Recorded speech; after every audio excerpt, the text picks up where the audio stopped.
Welcome to the Mr. R Show, brought to you by the Monthly Recurring Revenue Institute. If you're an accounting firm owner or manager seeking harmony between work and life while optimizing profitability, you're in the right place. Our goal? To empower you with the knowledge and tools necessary to enhance both your personal and financial well-being. In every episode, we bring you insights from esteemed individuals in the field who share their valuable expertise and practical steps. Join us on this journey as we collaborate to revolutionize your business and enrich your life. Welcome back to the Mr. R Show, presented and hosted by the Monthly Recurring Revenue Institute. On today's episode, we're going to take a dive and a deep look into what it means to subscribe to a better firm. So, without going into too much detail on this as well, you can read a little bit in the show notes. Even if I had to pick another person to discuss this with us, couldn't pick a better one than Chris. I've actually sat in plenty of meetings, presentations, etc., you name it, with him and his team in their private practice, dating back, probably almost 10 years ago, they started to implement this. So really excited for this conversation. I am almost 100% positive you will take some very valuable information from this discussion as Chris really walks us through some of the challenges they had in their private practice, his reasoning for really updating and modifying and modernizing the way that they run their practice, the way that they bill their clients. You'll hear all about that, including the 8 steps that he has identified to actually implement that within your practice if you so choose. So let's stop wasting time. Let's jump into it. Grab the pen, grab the paper. Let's go. Hey everyone, and welcome back to the Mr. R Show. That's right, you heard it, your favorite podcast. We know it is. Don't lie to us. We are here on a great topic. It may seem familiar to some people. I know you heard a little bit about it here just briefly in the intro, but we pried him away from the desk, away from meetings, away from presentations, conferences, airplane rides, Uber rides. We actually pulled on Chris Pacuro with us today, founder and educator here with us at the Monthly Recurring Revenue Institute. How's it going, man? How are you? Things are great, John. Good to see you again. I'm very excited about this topic. This one I'm extremely passionate about. And actually, this presentation, or rather what we're going to talk about today, the first time I ever presented on this was a few years ago. And although we've been operating on a subscription-based model on our private CPA firm for almost 10 years, it was about a few years ago where I was challenged by, asked by an organization to present how we're doing what we're doing to their user base. And, excuse me, and I forced us to put this presentation together for me to really dive deep into how I got to where we were at in the subscription model. And then really after that, I thought, gosh, we need to help people out. And this is one of the building blocks of the MRR Institute. Really. This is something that we teach in our mastermind groups. And I think that this podcast, anyone even considering going to a membership model or subscription-based model should dive into this and listen to this, because it's really what clients want. It helps you work mutually together with your clients. And the bottom line is, it's time to throw away your timesheets. It's time to delete that app. You should have already, in most cases. So I'm excited to dive in. We've gone from this in our industry, understanding about how important value pricing is in a subscription model. Now we know that, John, you've traveled around with me also to conferences. We know that at least 50% of the people that we present to want to do this. They just don't know how. So this is going to be a great starting point for anyone considering moving in this direction. And really it works for, you alluded to something or kind of tipped off on something there too, that this is very fitting. Even looking outside, I know everybody listening to this, or the majority of our audience here, are tax professionals. But this is something that reaches even farther outside of our industry, right? So, and as you mentioned too, so obviously traveling with you, knowing you for so long here, 20 plus years, I have firsthand seen you from friend and client side of the business go from a traditional way of doing it to this. And again, kind of watching from the, we'll say riding the pine, we'll use a little bit of a sports reference there. It was very interesting to watch, some of the challenges that came with it about just relaying to people about the change. But really, it wasn't that hard to understand. I know I think probably the only people that had an issue with it that I seen, and it wasn't they really had an issue with it, they just didn't understand it, was my, 80-year-old grandmother who it was a little change for her. I mean, she still referred to you as her bookkeeper. And that's just, to a CPA, that's like a slap in the face a little bit. But it was really exciting to watch you guys go through this change. And really from a business, as a client of y'all's, it just makes a little bit more sense, right? It's a little bit easier just to say, all right, it's X number of dollars per month for a subscription. These are all the services that are included in this subscription. And you're not just getting random, well, we'll say random, but you're not just getting invoiced for tasks and et cetera throughout the year, right? So it just makes everything work a lot easier and a lot more seamless on both sides of the fence. So I know you've broken this down into 8 steps. So let's kind of turn it over to you and walk us through those 8 and, obviously give us some of your experiences along the way. So some of the challenges you guys have seen, maybe a couple examples of, maybe some pros and cons and pushback and high fives that you guys had. Well, I'm glad you addressed that. The biggest challenge in this is handling your legacy clients. We're going to talk about that. So take a breath. If you're listening to this and you're a tax professional, you might be getting the shakes already thinking, I really want to do this, but oh my gosh, what about Mr. Smith and Mrs. Jones and the little old, the mature age lady that pays me in meatballs? Wasn't there that Adam Sandler movie? The Wedding Singer? Oh man, yes, that's a great reference actually. So, the thing is, take a breath. Understand that whatever you choose to do moving forward does not necessarily apply to all your legacy clients immediately. We're going to talk about strategies for dealing with legacy clients. And as one of my favorite songs says, you can't look forward when you're looking back. So think about this as something to move forward with. Keep an open mind. We're going to walk through these 8 simple steps. And then if it's something that intrigues you, we're going to give you some opportunities to dive deeper. But let's talk about, before we even start diving into the steps, what is a membership-based subscription business model, what we call MBSB? What is it? We're going to talk about why accountants should consider moving to it.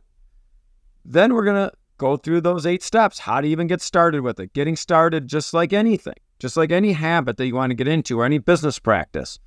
That's the hardest part. We're going to talk about that in those 8 simple steps. And then I think we'll have a few minutes left. I will give you some free implementation hacks that are usually designated for people in our mastermind group. But we're feeling generous today, Jen.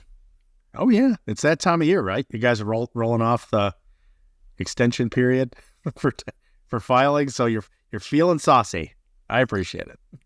No, hey, we try, we aim to please. So I often get, if you look up at value pricing or subscription model, membership based, you're going to find a bunch of different, what we would call definitions. So we just went to the internet, right? Everything in the internet's correct. But looking at Investopedia, which is a pretty good source just for kind of defining financial terms, per Investopedia, subscription business models are based on the idea of selling a product or service to receive monthly or yearly recurring subscription revenue. And we're gonna talk in our hacks a little bit about the charging monthly or yearly. These type of businesses focus on customer retention. Now we can just say client retention over customer acquisition. In essence, subscription business models focus on the way revenue is made so that a single customer pays multiple payments for prolonged access to a good or service instead of a large upfront one-time price. Now, the economy is trending towards more subscriptions instead of ownership for cars, software, entertainment, and shopping. this increases the LTV, lifetime value of the client. So let's stop there. Many of us tax pros are building a tax practice. And the tax practice, if you look at it as an asset, is based on your goodwill and based on the lifetime value of the client, based on, just like any business, it's based on your cash flow and your discretionary earnings for the owner. So the more you can increase that value, even if, so a business that's doing $1 million of subscription business is going to get valued much higher than $1 million of turn and burn tax prep. That's just the way it is.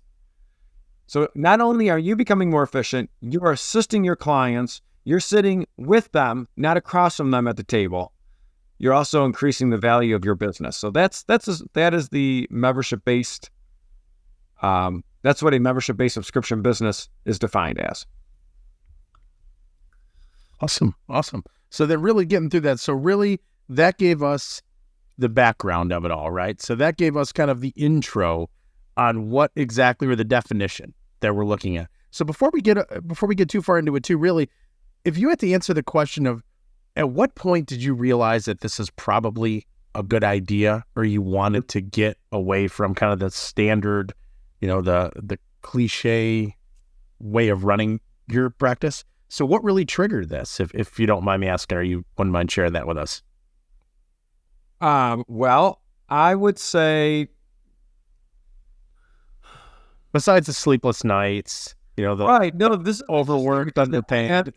I had the opportunity to this is the third time someone's asked me this question, which is great. This is the first time I'm going to not tear up, I think. There you go. But for me, it was a lifestyle situation, and my kids now are 14, 13, and 10. And straight up, I missed the first 5 years of the older two's lives. I couldn't tell you anything almost about it. Thank God my wife was on Facebook so I could see some pictures. It was a complete blur, especially from the middle of January to the middle of April. And it was very regrettable. It was profitable, but extremely regrettable. And during that time, it spans all of my kids' birthdays. Now, luckily, my little 10-year-old, I snapped out of this turn and burn way of doing things, when the time he was born. If I had to pick one aha moment, there's a lot of moments, right? There wasn't one big pivot point, but it was March 19th, 2010. Okay, so I had been in business about 8 years.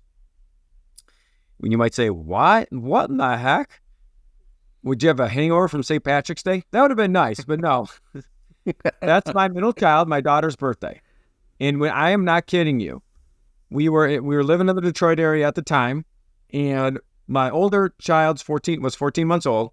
I was at the hospital with my wife, sitting in the delivery room on a chair with my computer set up, and I knocked out 22 tax returns in our hospital stay. And the only time I stopped was when she was dilated enough to have this baby. And I turned on my computer, sat with her. I'm a little squirmy, but I still hung in there. And she did all the hard work, delivered our beautiful daughter. And then I went back to work. And anyone with children knows that first child, they have to kick you out of the hospital, right? You're like, oh, no, I can't be trusted. I can't leave here. You're feeding me. Once you're on the second child, you have to stay 24 hours and you're outie as quickly as possible. So luckily we were surrounded by family also. But again, that was like, what am I doing? I'm cranking 22 tax returns the day of and the day after my daughter is born. That is ridiculous. And I had a 14-month-old at the time. So that was one of the big pivot moments. But honestly, and this is one of the reasons I have passion for this, I felt trapped. I was trapped, and I trapped myself. Building a business based on me running it, not processes, based on clients controlling your workflow, and based on deadlines controlling your workflow, not you controlling all that. Based on tax compliance and not tax planning and strategy. So it took me a while to unravel. I would say the last decade we've been focused on the membership-based subscription business model. So the first 10 years of being in practice, I did things the traditional firm way, which we're going to talk about. The second 10 years, the MBSB way. Awesome. Well, I think that's a perfect example, right? And a lot of people you have this memory. I'm sure you don't remember. Well, heck, you might remember the exact time that you had this and time, everything. I mean, your memory is fantastic with dates and time and location. But like that example is just, I know personally from knowing you, like that's just one piece of the puzzle, right? So like, I'm sure everybody has a story. If they've gone to this model already, I'm sure they have something, maybe not the exact same, but something similar, right? Like what triggered change? So what actually triggered it? Maybe they made the change, maybe they were afraid to, but I think the content we're gonna cover through and just the process and the comparison between the MBSB, way of doing things versus the traditional firm way of doing things is probably, I wouldn't say again shocking to anybody. A lot of people may have considered it, they just may not have known how to go about it. So I look forward to us chatting through this a lot. So give us a little bit, kind of as we jump into these steps, give us a little bit of the comparison between the two of those. That's the traditional and this other MBSB way of doing this. Right. So let's talk about the traditional way. So your practice is you have time-based pricing. In the MBSB, you've got relationship-based pricing. We talk about that all the time. Price the relationship, not the work. You're going to get more efficient with the work, right? You're not going to get in, and you're going to dive deeper into that relationship. Traditional firms are extremely reactive, where MBSB is proactive. Traditional firms are very compliance-driven, as I said, where we are more planning-driven. When you're in a traditional firm, your firm is a vendor to someone. They are an expense, okay? In our model, we are a partner. We are an asset. And I tell that to people all the time, the tax pros. If your client, and I tell prospective clients, if we get a lot of people coming to us that are not happy with their tax professional, and honestly, a lot of times it's a two-way street, right? It's not one way or the other. But my thought is, if you look at your tax professional as an expense and not an asset and not an investment into a relationship, then it's not the right fit. So a couple other things. I mean, the traditional firms are extremely labor intensive. We are very process intensive. We say it's only a problem until there's a process. And remember, when you're a traditional firm, you're selling your time. You can only sell your time once and it's gone. With a subscription model or even value pricing, you sell your knowledge and you can sell that knowledge over and over and over again. We know in that traditional model, you've got timesheets and accounts receivable, and you usually get paid after the work's complete. And that payment is usually seasonal, which the positive is a lot of it's in the beginning of the year, but I'm telling you, it gets dry quick, right? Where in the MBSB model, we have no accounts receivables. We have no write-offs. We are paid before any work is done, and we actually charge a client setup fee, which we're going to, one of our hacks. And we have year-round cash flow. I already know right now pretty much my cash flow for 2024, and we're in the beginning of the fourth quarter of 2023. Now, obviously, there could be changes, right? We could have a client member transition away. We could bring on new clients. We could do more things for our clients. But the bottom line is my base. Think about if you're running a sports team, and let's say John, you like hockey. So if you're a hockey team and you have 18,000 seat stadium, I already know that I've sold 12,000 season tickets, right? And so that's cool. So we have some capacity. Is every game going to sell out? Maybe not. But we're already a break even or very profitable right off the bat. That doesn't even include parking and maybe some other implementation, food, drink, et cetera, et cetera. So year-round cash flow, getting paid in before, and man, when you don't have to worry about timesheets, that is like the handcuffs that every tax pro wants to get off of their wrists. And then when you have accounts receivable, you get paid after the work's done, that just throws an element of, it just throws something in the middle of that relationship. When a client has price certainty and you're paid before the work's done, you can both focus on getting the task done at hand and not worried about, how much am I going to bill them? Are they going to pay me? Are they going to gripe? should I put that much time into it because I might not get it, but I want to get them the best result possible. And so that's the big difference between the traditional firm and the MBSB firm model. And to really highlight, really highlight a couple of those that stand out to me. Again, not being in y'all's world every day, really being on the client side of what you guys offer, and really just, owning a business for a while in any business, right? So, you mentioned value-based pricing. We hear that a lot. So it's really just the value of the relationship, right? Is somebody, as I always used to say, having a marketing firm, it's if your marketing agency or marketing partner ever becomes an expense, it's the wrong partner, right? It's always, or they're the wrong person, they're the wrong fit. Like you had mentioned, it's always that partnership. So, and I've seen this time and time again with you guys now running really an MBSB, is that people really view you guys as partners where they're coming to you for recommendations for other services, implementations that you offer them. It's more than just, hey, I'm here for my taxes. Help me with these and go away, right? They're not beating you up on price month over month over month. They already know what it's going to be. They know what the relationship's all about. But then you mentioned as well, alleviating some of those things. Timesheets. You're not getting paid to file timesheets, right?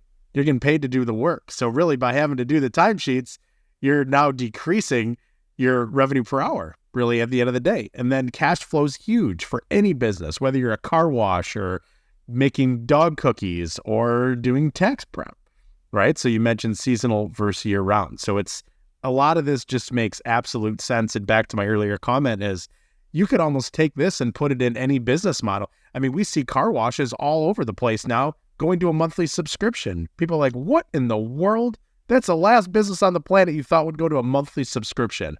But it makes sense, right? Well, that is I agree 100%. And that's a great segue as to why you should move to that, right? So we all obviously understand what it is. Who does, why? You're seeing premium vehicle like Porsche and Audi go to a subscription model. Heck, your video gaming is a subscription model. PlayStation Plus, right? We used to be, we'd go get our cartridge and then we had a disc. But the bottom line is subscription model. John, think about vacationing's been on a subscription model since cruises started. It's everywhere. Dollar Shave Club, a guy with a great beard like yourself might be interested in that. I mean, we have in our household alone, just trying to think of all the subscriptions we have. Some of them are they're funny, right? Like when we had a newborn, we had diapers on a subscription. We have air filters for our HVAC system on a monthly subscription. So many things, right? Amazon Prime's another example. I contend that I can almost MBSB any business. I've been working with some attorneys. Now, there is some legal stuff that has to be done hourly. Maybe it's estate work and probate work that's mandated.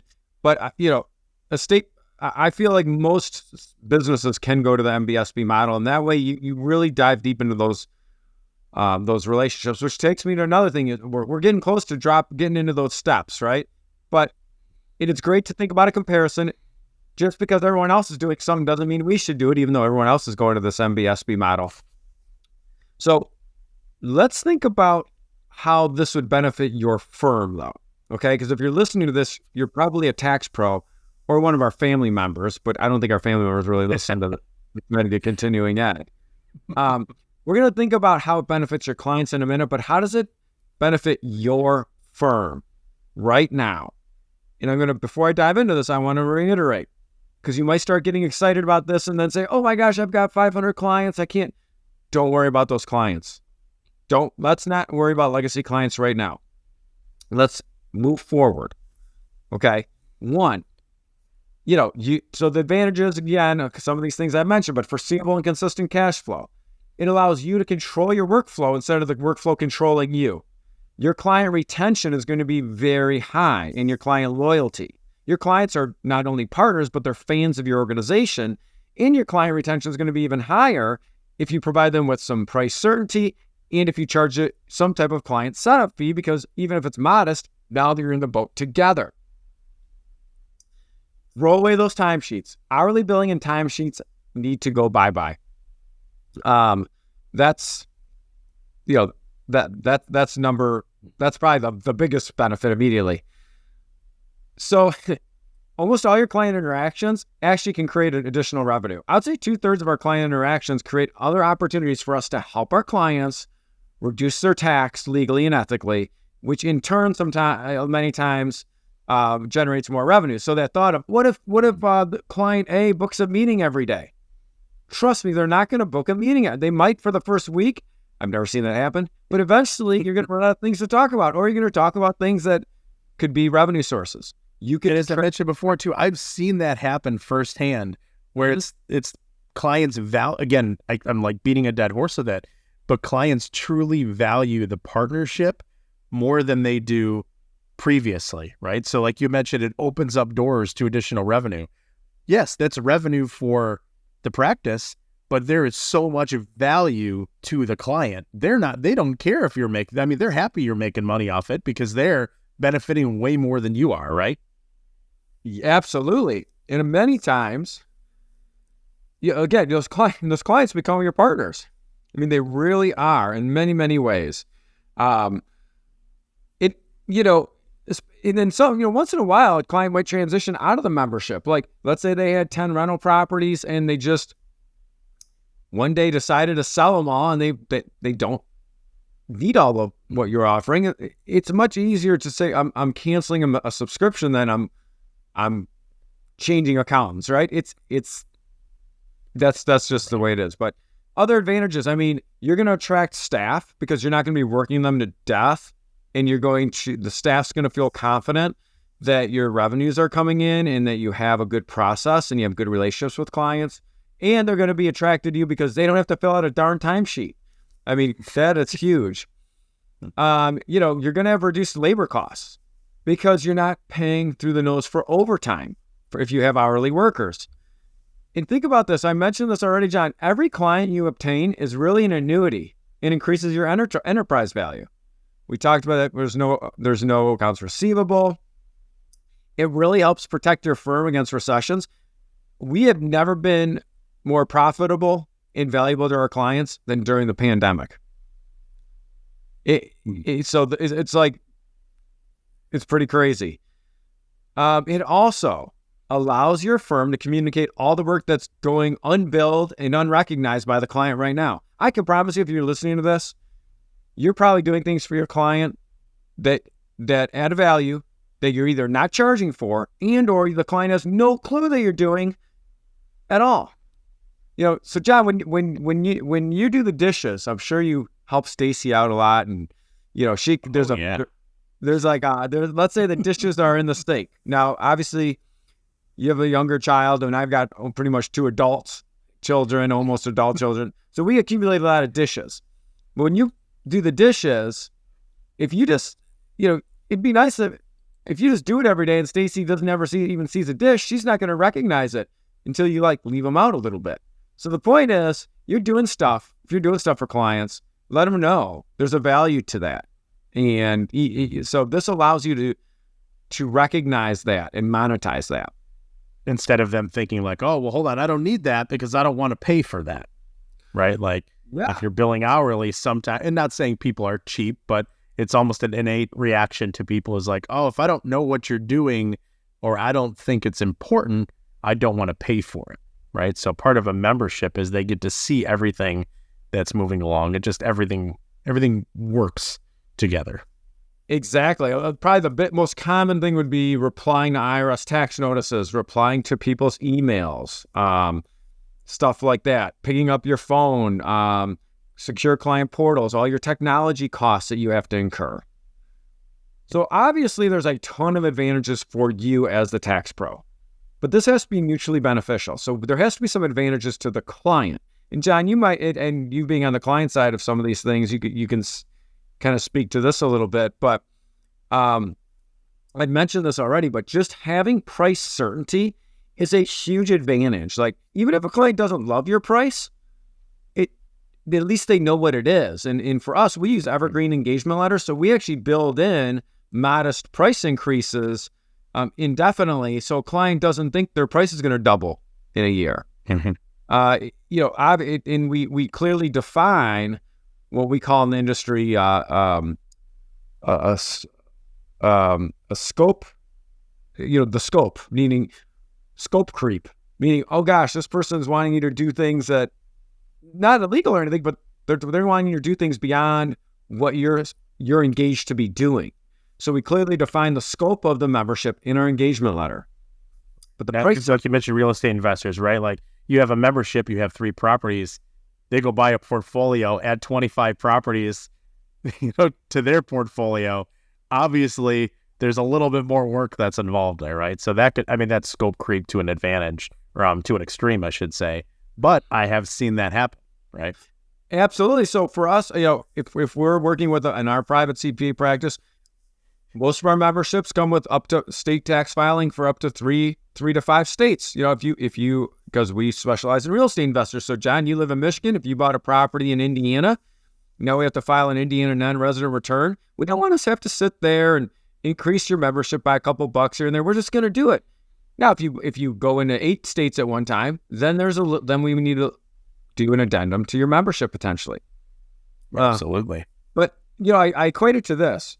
How many times would you go to a restaurant, or would you go grocery shopping and just go grocery shopping if there were no prices on any items? Oh, absolutely not. I mean, you might absolutely get not. Or you might get like formula, the necessities they need. But that's how our business operates. If you're not doing this, you work with clients a lot of times with no set price, so they're afraid to talk to you. You're trying to cut corners, and you don't get the best result possible. So price certainty is a huge advantage, even if the clients think your prices are pretty high. You have to have high prices to be able to give the personalized attention and get to the point where you're providing tax planning advice and value instead of just tax compliance. And actually, Chris, to mention too, so this is, obviously having contacts and friends are all around the country, unfortunately, a lot of them, and this is a kind of an extreme example, but I think a lot of people might be able to relate to this, or they may have not gone through it, but they understand the pain point of it.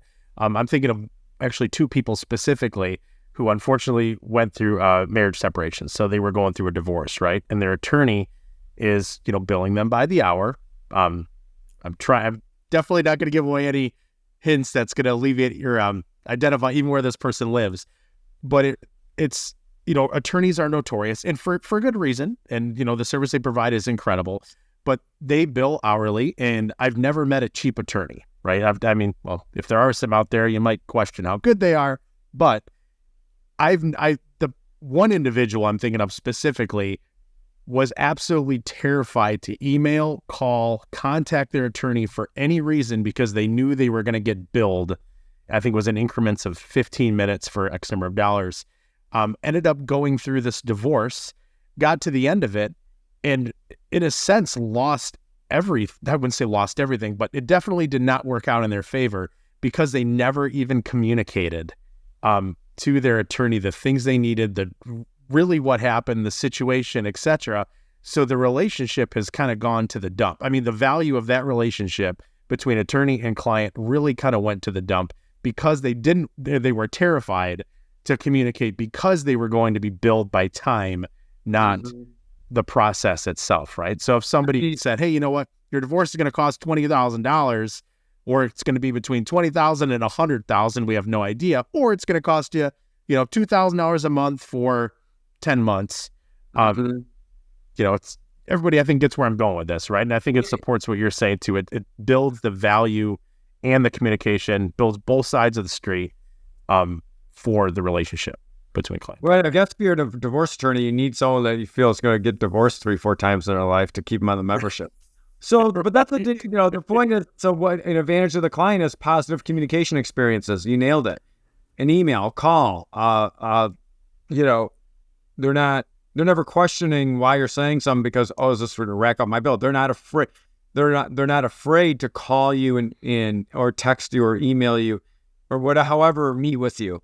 The other advantage for the client is it allows their CPA firm or their tax firm or their enrolled agency firm, it allows your tax professional to invest their time in value-added tax strategies instead of turning and burning tax returns. It also frees up, there's an advantage for the client, it frees up your tax pro to introduce you to other professionals within your ecosystem and help you solve problems. So, oh gosh, I'm my spouse just left her job, and she had health insurance and medical and life insurance through her employer, but she's going to start a business now. They've got a problem, right? But most likely the tax pro knows someone that they can refer in their network to that client. That's adding value. But if the tax pro is consistently turning and burning returns and doesn't have time to do that, or if the client's afraid to call the tax pro, none of that special sauce can happen. And really, it just changed the mindset of the tax pro, and this is the advantage of the client, to be able to provide high-value planning. Absolutely. Absolutely. So I think we gave a great definition, overview, comparison, everything warming up to it.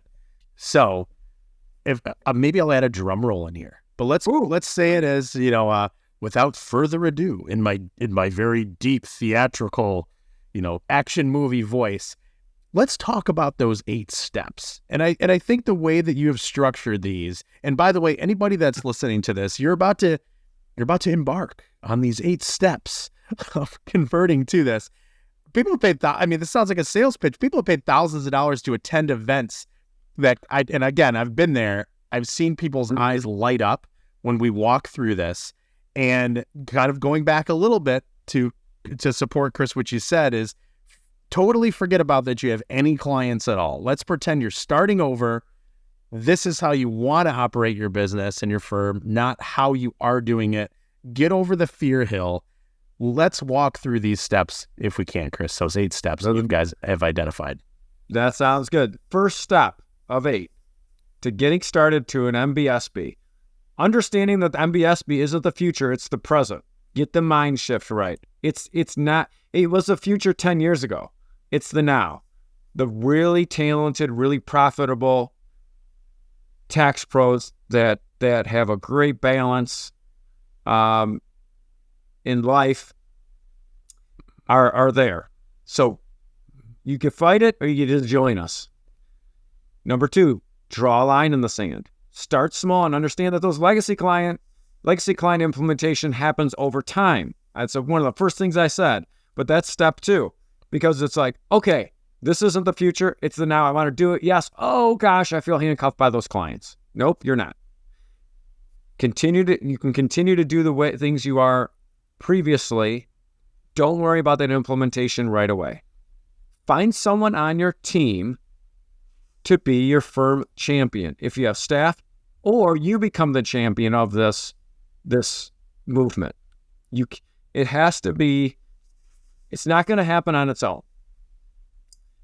Once you figure out who's going to kind of be that champion, and if you're a solopreneur, you might be thinking, dang, I wish I had a team. Honestly, it's so much easier to go to this model by yourself than with a team of 15 to 5, 10, 15 people, believe it or not. It's easier to turn around a motorcycle than an 18-wheeler.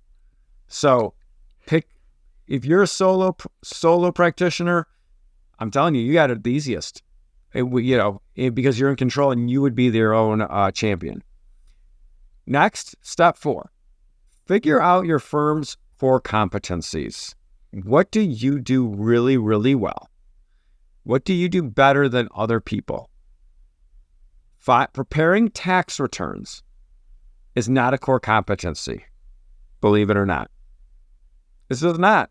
If you think it is, then you don't have one. And I'm sorry if that sounds harsh.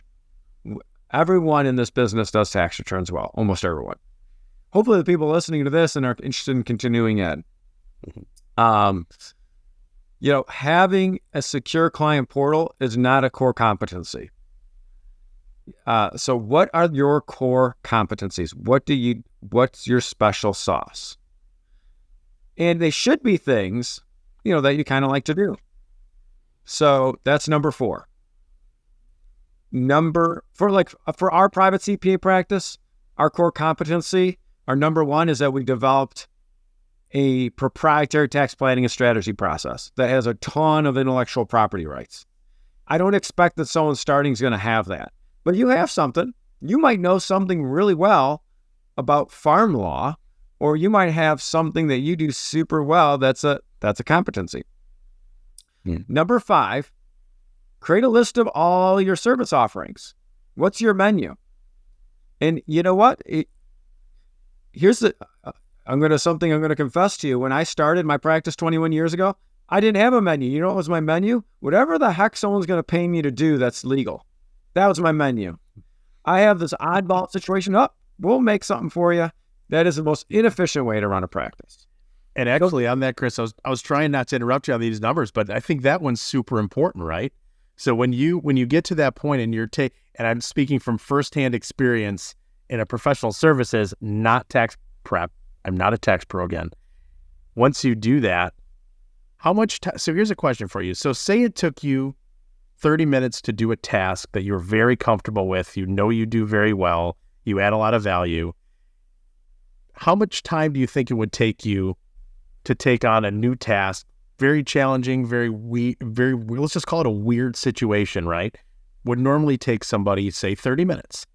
You not knowing it, very off the wall, how much time do you think you would spend trying to figure that out? AKA cutting into other time you could be doing something you're good at, getting paid for, family time, etc.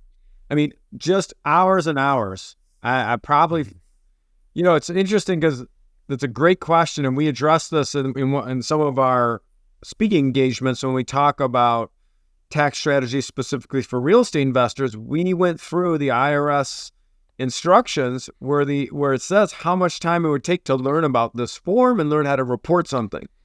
So probably 12 to 15 hours if I had to guess. Mm-hmm. Really, it could be for something you would never have to do again if it's very unique, right? If you're serving the masses. Exactly. It's like... But you can't bill for 14 hours if it should have taken you 30 technically, right? That's why the advantage is you're investing in knowledge that you can sell over and over, not time. So figure out what your service offerings are. So I apologize for cutting off. It was just very important. No, that's all right. So once you figure out what your service offerings are, you might be looking at yourself in the mirror saying, oh, dang, I don't even have a menu. That's okay. Create one. And then this is also part of step 5. Put in order highest value to lowest value, right? So what's the highest value thing you do for your clients right now? What's your most profitable service line? It could be some type of tax prep. It could be gift tax preparation because you're an expert in that, and not many people know about gift taxes. It could be and then what's your least valuable? Your least valuable might be processing payroll. It might be logging on to some janky system and paying your client's sales tax. That's least value, right? I know you're smiling because it sounds kind of familiar, doesn't it? It sounds like somebody went through one of those or two of those. Oh, absolutely. I mean, there are some dark days, and then, so I mean, that's what it's all about. Then, so go high to low, right? So now think about this. You've figured out what you're good at. You've created your menu. And you've gone from what's our highest margin stuff on the menu to what's our lowest margin stuff on the menu. What's our filet mignon? What's our side of French fries? Okay. Now, this is where it gets fun. Step 6 out of 8. Figure out your top 2 client segments or industries. Niches, if you will. A niche doesn't have to be an industry. That's why I say segment or industry. If you live in, I don't know, John, pick a darn place. Boise, Idaho. Okay. Good old potato farming. I didn't pick California like we usually do on our other podcast. No. I always pick on California. We won't pick on California today. You live in Boise, Idaho.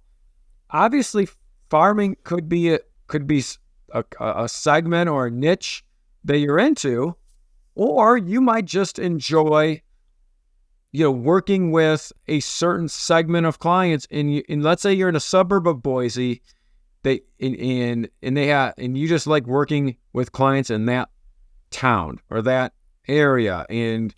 Or I'll give you an example, man. If I had to start all over again from scratch, I would brand myself as the pickleball CPA. You knew pickleball had to come out sometime, right? I was waiting for it. I didn't know it would take us 43 minutes to get into it, but I love pickleball, right? So the cool thing is, if I'm working with clients, if I'm working with clients that all love pickleball, we already have that in common, and that's my segment. I love pickleball players. They might have different situations, but I'm going to be able to take their situations and relate it to game. We're just going to have that bond. So maybe you're really involved. Maybe you went to Boise State University and you are really involved in their alumni association, and you want to work with Boise State alums on specifically. You get to talk football, you get to talk recruiting. So the point is, find your top 2 segments or industries. So what are you good at? Competency is step 4. What's your menu? Step 5. What's most profitable? Step 6. Who do you want to sell that menu to? Who do you want to attract? Step 7. Build a service package. Build that first service package that involves your high value stuff that's scalable for your top 2 client segments. So high value, scalable, top 2 client segments. That's it. That's step 7. Now, step 7 is extremely difficult. We spend time we have some mastermind groups that we walk through every step of building a package. The good thing is, once you build one package, you could sell that package over and over again. Build that package, price that package, or we do some recurring revenue retreats just on step 7. But step 7 is great because once you build it, then you can use it over and over again. So let's use a Boise. I can't believe we're talking about Boise, Idaho. I've never been there. I'd like to go, actually. You being a Michigan State fan, I should have said Ann Arbor, Michigan. Where University of Michigan is biggest rival. So the last time I was there was with you, and you were not happy. You were not happy about that. I wasn't happy. But if I would have said that, let's put it this way. So you would have thrown everything off the deck. If I would have said Ann Arbor, you would have your computer went crashing. That would have been the end of the podcast. We'd have to bring somebody else on, but I was kind. So but let's think. Okay, let's say let's say you want to focus. You live in Boise, Idaho. You want to focus on building a tax planning and strategy and tax preparation practice for football athletes, current athletes, and former athletes that went to Boise State University, especially with NIL, name, image, likeness, now that college athletes can be paid, or former athletes are entering the workforce. Build a package and think about what their concerns are. They're probably pretty physically fit. They're probably, so your package might be called the touchdown package. You might have one that's the field goal and the punt or something, like whatever you want it to be. It could be whatever, but you build the package, because the bottom line is, if you don't build these packages, the clients are going to come in and order things because you don't have a menu, and you're going to be scrambling around. And just like you said from the beginning, you're just not, your workflow is going to control you. You're not going to control it. Final step of the 8, commit to using this for the next 5 prospective clients. Don't worry about the legacy clients. Give it 5 prospects. And I hope you do not get all those 5 prospects as clients, because if you do, you're charging too little. Try to get out of the next 5 prospective clients, try to have a reasonable goal of two of those prospective clients becoming actual clients into this membership-based model. Awesome. Hey, Chris, hopefully I'm not stealing your thunder at all there. If I do say this, but I'm gonna walk through. I'm gonna give us a really quick recap from the average Joe here, myself, just on those 8. But something I hear you say all the time, which is very relatable to number 8 there, which is your best clients will pick your next clients, or your best client will pick your next client. So why that resonates with me looking at number 8 there, committing to using this for the next 5 prospective clients, you're already setting the expectations. You're building a great relationship from the get-go, where you're going into it so mutually beneficial. The expectations are there on both sides of the fence. You're creating, and you're almost cherry picking, in a sense, your best client to then it scales up. So that being said, I'm just going to run through those 8 really, really quick. I'll try for 30 seconds or 45 seconds, but then also I'm going to copy these and I'm going to put them in the show notes here. So even as I'm running through these, I'll fly through them. Chris, you explained them fantastic, but people can reference them, right? So looking back, so we're looking at number 1. We just want to recognize that, it's not the future, it's the present. So look at today. Don't look back, looking forward a little bit. It's today. You live in today, make the change, identify it, and go with it, right? 2, drawing that line in the sand, I think is how you referenced it, Chris, is just understanding that, yes, you have legacy clients. Those are your current clients, right? And implementing this or this change, they'll adapt it or adopt to it over time. It's not going to happen right away. 3, I think we were talking about, pick a team member within your team to really run with it, right? So be your champion, be the leader, kind of they own that process, they own the implementation of it, which really, I took that as, you're identifying somebody who has a lot of potential to grow within your organization, not just, go knock these little tasks out. You're really crafting and adding value to that person and the position that they're in with you. It's great. So that's a little bit of a challenge, I think, maybe for some people if they don't have somebody yet, but maybe they can go find them. Number 4, I wrote down here, identifying the firm's core competencies. And you explained it very well. I don't think I need to go into that, but identifying what they really are, tax prep now being one of them. So we'll leave it at that. Like I said, you explained it. 5 was really looking at the current service offerings, right? And ordering them from highest in value to lowest. And then 6, picking your top 2 client segments or industry. I've seen people living in the South, people that only target fishermen or longliners, dockworkers, very, very, very specific. Truck drivers is one that I've seen. You can get very, very niche. Daycares is another one we've seen. Vet clinics, veterinary clinics, etc. That's number 6. Number 7 is building that package. Again, menu offerings and high value and very scalable, right? The one-to-many rule is fantastic. If you do something one time, you can sell it over and over again. So much value. And then 8, Chris, as you mentioned, and we touched on briefly as well, is trying it with 5 prospective clients. And what you said too was, I took it as, if you try it on number 1 and they absolutely shoot you down, it's okay. It's probably for the better, right? Like modify your pitch a little bit, maybe go back, tweak your menu a little bit, make those changes. Even if you get 0 out of 5, be stubborn. Go for 6, go for 7, go for 8. You never know. So, and you're going to hopefully I did an average Joe recap for us. I'm going to go 8B. You're going to be a little clunky. So if you send those 5 prospective clients, even if you go 0 for 5, you know what? You probably have 5 clients in your client base that would like this. Now you're equipped to pitch it to them. That's okay. Perfect. Because remember, perfect. You let your best client pick your next client. So those are the 8 steps. Now we're going to sprinkle. We got a few minutes left, John, to sprinkle a little special sauce. Okay. On these good people, good listeners. So I'm intrigued. I don't know what you're going to say, so hopefully it's good. And I'm sure, yeah. And again, we would love we'd love feedback from our listening base. John's in the show notes. We're going to give you opportunities to interact with us, interact with each other. So what are the keys, right? So we talked about the 8 steps, but what are my hacks, for lack of a better term? Because we have a few minutes left for doing this model. Okay. And usually this is paid content, but we're just going to let it fly. I would say your accountant's going to be pissed, but it's all good.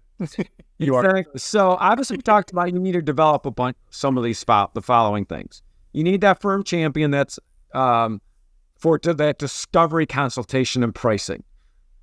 You have to have some type of formal discovery process before you offer a membership.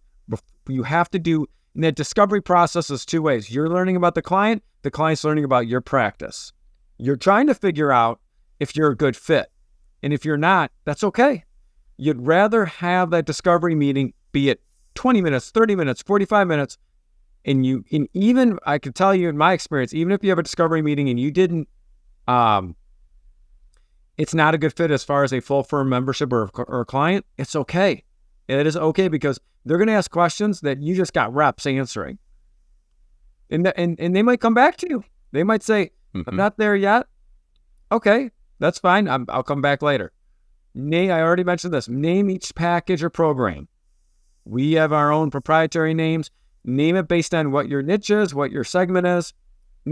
Please don't call it like unnamed. Like, don't, whatever you call it, just name it. Okay. Even if it's gold, silver, bronze, hopefully you're a little more saucy than that. Creative. Yes. As I mentioned, you'll upset your accountant there. Then if you don't name it anything creative, you're really going to upset your marketing guy. I'll tell you that. You don't want to do that. Use this client acquisition process should have visual aids, videos, template emails. So again, it comes down to the client prospecting process. Create that. Visual aids are amazing because what someone's subscribing to, in basically is it's intangible, other than a PDF of a tax return. How do you make an aid for your knowledge? That visual aid can be, John, we have tons of them from like rental property reporting, or we use visual aids on almost every discovery meeting. Do I expect the client will memorize the visual aid? No, but when someone says, I'm considering an S Corp versus a Schedule C, I already have a 5-minute video I created, and I have a chart showing what forms an S Corp, what are the positives and negatives of each type of entity. I'll bring that up right in the discovery meeting. Ours are all virtual, but I'm sharing my monitor. Template emails also. You're going to want to, if you have a minimum membership amount or a membership minimum fee, communicate that right away so that you're not, fishing in freshwater for saltwater fish. Develop your own pricing calculator, including a client onboarding fee. Make sure your price set up, and make sure when you do that, your pricing is set up where even if someone was a member for 1 month, you're going to collect what you would have collected for them being a client for a year, right? Because the fear is like, oh, this guy's or this girl's going to become a member. I'm going to prepare their tax return and then they're going to leave the next day. You've got to figure out how to underwrite that yourself. Become your own underwriter. That's a pricing calculator. Again, we're going to mention some tools and some resources we have at the MRR Institute to help you with that. Figure out your firm's capacity to conduct formal meetings and work backwards on scalability. So for us, we used to conduct about 2.5 formal meetings per client, per year, which obviously then gives you some type of capacity issue, even if you're really efficient in our private CPA practice. Now we've gotten that number down to about 1 meeting per client because we created a service called CPA Urgent Care, which is proprietary, where clients can come in and have access to us on an on-demand basis instead of setting up these formal 1-hour meetings. Again, you've got to figure out if you're a solo shop and you got to figure out, okay, maybe I'll meet each client 2.5 times a year. If I have 300 meetings available through the year, I hope you might have more, but let's just say 300 meetings, or most likely, let's say you have 500 meetings available per year, just making a number up, and you meet people 2.5 times, then you can pretty much bring on 200 clients, 200 membership.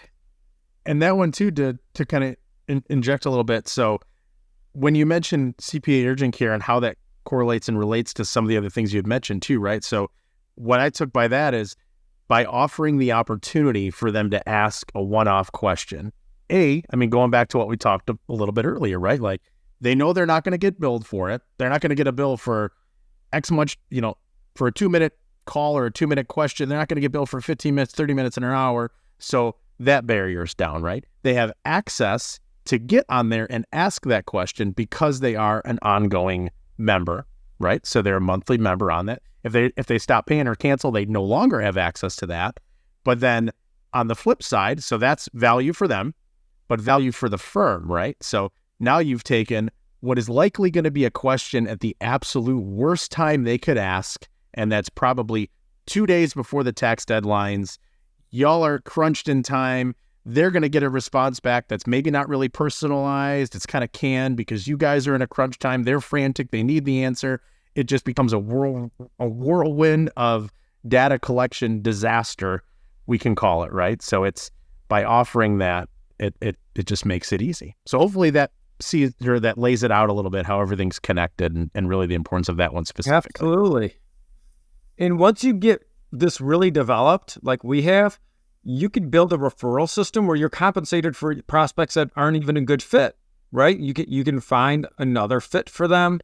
And then once you really build this out, you can build strategic partnerships so that you can monetize some of these other referrals that you're making, some of these other tax planning implementation pieces that you're doing and other work. And then eventually you're going to create a process to convert your transactional legacy clients to MBSB. So, again, we've got a lot more. Those are the steps. That's what you need to develop. I'm going to close it out. With my 5 items. Actually, I'll give you a bonus one. I'll give you 6 firm mindset and culture changes that have to occur to make this work. And I'm just going to rattle them, Johnny T. Go for it. We have other content that's available that we can expand on this, but this is what I'm going to leave you guys with. This is probably going to be the most important minute you listen to here. Of course, we're going to save it for the end. So these 6 things have to change in your firm's mindset and culture to make this work. And if you can commit to this, you will. Number 1, be a price maker, not a price taker. Number 2, you have to learn how to say no to be able to say yes in your practice. 3, rule out potential bad client fits due to either price sensitivity, they're not responsive, they have unrealistic expectations and they're unstable. You have to develop your client acquisition process to identify those 4 potential landmines. Remember, number 4, tax returns are a verb, not a noun. Number 5, it's a problem until there is a process. We talked about MBSB being process-based and processes are scalable. Final thing, sales don't solve problems. Processes solve problems.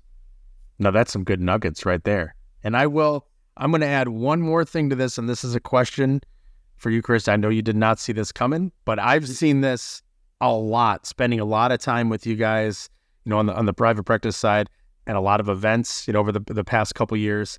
This is going to be tough to be a very shorter answer on it, but there's a lot of tax pros that say, whoa, I don't want to make any change at all. I love that there's a tax season. I love just disappearing for 4-6 months out of the year and then sitting on a beach the rest of the year. So what would be your response to somebody that says that? And it's, again, this is not a fit for everybody, this change, but if somebody is I wouldn't say very strong feeling about that, but they're very comfortable with a quote unquote taxed season, what would you say to them about possibly making this change? I would say, go ahead and stay doing what you're doing, and I'm going to clean up and get all the great clients. Ooh, there you go. And by the way, everybody, that is a very short answer from somebody who really likes to give detail because he's very detail oriented. So kudos to you, Chris, for that one. I appreciate that. But my pleasure. We will, and yep. So no more questions, no more topics on this stuff, at least on this podcast specifically. There's a lot more we can go into this. And again, I think we covered so much in this show. Let's just be happy that there's a pause, rewind, replay button wherever you're listening to this, because this is something that, it does take significant effort to do. But I will say again, firsthand, I have seen Chris go from a 2-man shop or man-woman shop about 20 years ago to growing. You guys had what, like 16 offices, 3,000-4,000, I said employees, 3,000 or 4,000 clients. I mean, you guys were huge, right? But I seen it. Y'all were running rampant as all get up, right? And then here we are in the past year and a half. We've launched some businesses together. This being one of them, right? This would have never even been a possibility if you were stuck in that grind, right? Again, sales don't solve problems. Processes solve problems. Thanks you so much for going through this with us, Chris. I know everybody that listens to this, obviously you have a lot of takeaways. Again, hopefully you got a CP for this one. So don't forget about that. Time is money, so make it worth every cent possible. And as always, thank you so much for joining us here on the Mr. R Show.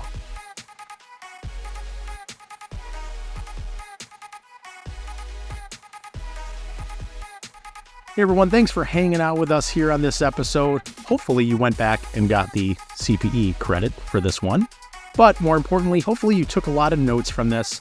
And really, if anything you took from it, a little bit of inspiration and motivation that there is a better way to possibly do things than you are doing now. If you feel trapped in those timesheets, kind of the grind of, what is commonly referred to as tax season, kind of getting out of that, building those relationships with your clients and really looking at them at the end of the year or at the beginning of the year and saying, wow, I have true partnerships in place here, not just client-vendor relationships. So again, hopefully you took great notes from this. To make it even easier, we put those steps, I outlined them very briefly, put them in the show notes with wherever you're listening to this.